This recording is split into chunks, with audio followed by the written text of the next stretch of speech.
Well, I'm thankful for my career and that I have such a flourishing career. Life is a blessing. I think you should always be thankful for whatever is handed to you. I'm thankful just to be in this moment right now, enjoying it.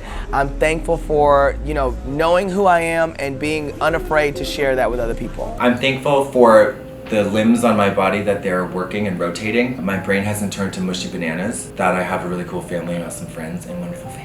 What's not to be thankful for? I mean, we live this life where we just have to dress up in costumes and we look amazing. I mean, that's our lives. I am very thankful every day for how lucky I am to get to be able to make money doing what I love to do. I'm very thankful to RuPaul's Drag Race World of Wonder logo for having seen something in me that has been able to catapult me into having a successful career. I mean, at least thus far. There's never any shortage of things to be thankful for, and that goes for me, but I think it can go for you too.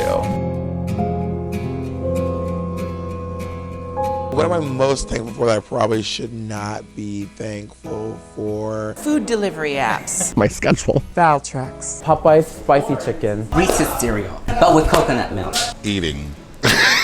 Eating, but I'm working on it because I'm trying to do the right thing and I'm losing weight and checking my diet. I guess the most thing I'm thankful for that maybe I shouldn't be is that I'm so ridiculously fucking famous. Yeah, I went on Drag Race thinking I would be on 1, maybe 2 episodes, and sometimes I feel guilty that this Pittsburgh downtown drunk clown took that crown, opposed to so many of my other competitors that were so much more seasoned and, in my opinion, probably better than me. If you want to see more content just like this, go to Moovz and search under #Queens.